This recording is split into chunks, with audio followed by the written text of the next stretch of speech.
ಇದು ಏನು ಮಾಡಕ್ಕೆ ಹೊರಟಿರಿ? ಏನಿದು? ಇದಾ? ಇದು ಗಿಣ್ಣದ ಹಾಲು ಅಂತ ಹೇಳಿ ನಮ್ಮ ಮಾವನ ಹೆಂಡತಿ, ಅಂದರೆ ನಮ್ಮ ಅಮ್ಮನ ತಮ್ಮನ ಹೆಂಡತಿ ಇವತ್ತು ಗಿಣ್ಣದ ಹಾಲು ಕೊಟ್ಟಿದ್ರು. ಅದನ್ನು ಬಿಸಿ ಮಾಡಿ ಹಾಗೆ ಇಟ್ಟಿದೆ. ಇವಾಗ ಗಿಣ್ಣ ಮಾಡ್ಕೊಂಡು ತಿನ್ನೋಣ ಅಂತ. ಅದು ನನಗೆ ಸಿಕ್ಕಾಪಟ್ಟೆ ಇಷ್ಟ ಗಿಣ್ಣ. ಹಾಗಾಗಿ ಅಂದರೆ ನಾನು ಚಿಕ್ಕವಳಿರ್ಬೇಕಾದ್ರೆ ಗಿಣ್ಣ ಅಂತ ಹೇಳಕ್ಕೆ ಬರಲಾಗಿತ್ತಂತೆ, ಗಿದ್ನ ಅಂತಿದ್ದಂತೆ. ಸೊ ಇವಾಗ ಚೂರು ದೊಡ್ಡಳಾಗಿದ್ದೀನಲ್ಲ, ಅದಕ್ಕೆ ಕರೆಕ್ಟಾಗಿ ಹೇಳ್ತೀನಿ ಗಿಣ್ಣ ಅಂತ ಹೇಳಿ. ಇವಾಗ ಗಿಣ್ಣ ಮಾಡಬೇಕು. ಇದಕ್ಕೆ ಮಾಡೋದಕ್ಕೆ ಏನೇನು ಅಂತ ಅಂದರೆ, ಬೆಲ್ಲ ತುರಿದಿಟ್ಕೊಂಡಿದ್ದೀನಿ, ಸ್ವಲ್ಪ ಏಲಕ್ಕಿ ಇದನ್ನು ಪೌಡ್ರ್ ಮಾಡಿ ಇಟ್ಕೊಂಡಿದ್ದೀನಿ. ಅದಕ್ಕೆ ಒಂದು ಸ್ವಲ್ಪ ರವೆ ಹಾಕ್ತೀನಿ.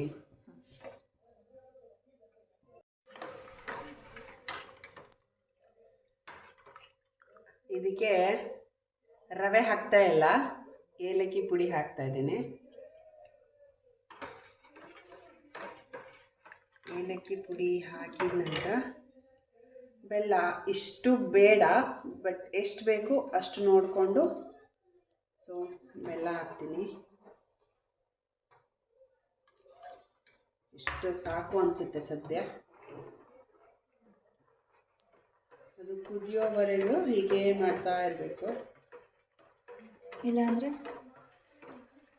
ಏನಾಗಲ್ಲ, ಬಟ್ ಬೇಗ ಒಡೆಯುತ್ತೆ ಅಂತ.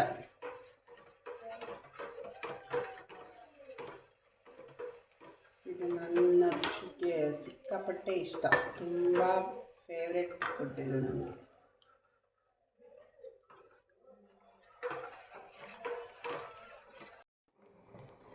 ಇನ್ನೂ ಒಂದು ಸ್ವಲ್ಪ ಬೆಲ್ಲ ಹಾಕ್ತೀನಿ.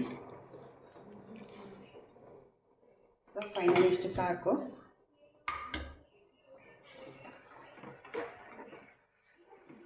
ಸ್ವಲ್ಪ ರವೆ ಹಾಕೋದು ಎಂತಕ್ಕೆ ಅಂದರೆ, ರವೆ ಹಾಕಿದರೆ ಸ್ವಲ್ಪ ಅದು ದಪ್ಪ ಬರುತ್ತೆ ಅಂತ. ಸೊ ನನಗೆ ರವೆ ಸಿಗಲಿಲ್ಲ, ಹಾಗಾಗಿ ಬರೀ ಬೆಲ್ಲ ಮತ್ತು ಏಲಕ್ಕಿ ಪೌಡ್ರು ಹಾಕಿ ಚೆನ್ನಾಗಿ ಕುದಿಸ್ಕೊತಾ ಇರೋದು, ಅಷ್ಟೇ ಸಾಕು ಅಂತ.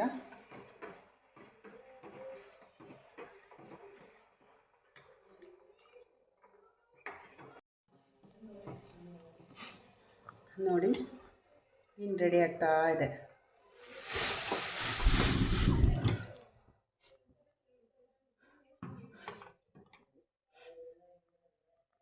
ನೋಡಿ ಹೇಗೆ ಬಂದಿದೆ ಅಂತ.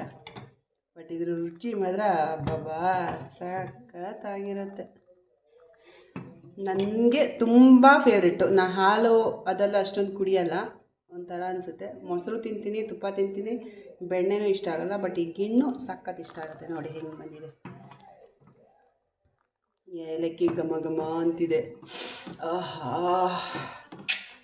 ಗಿಣ್ಣು ಹಾಲು ತಂದ್ಕೊಳ್ಳಿ, ಈ ಥರ ಮಾಡ್ಕೊಳ್ಳಿ, ಕುಡ್ಕೊಳ್ಳಿ, ತಿನ್ಕೊಳ್ಳಿ, ಮಲ್ಕೊಳ್ಳಿ. ಹೆಂಗಿದೆ?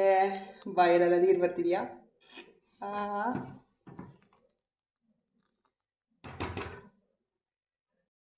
ನೋಡಿ,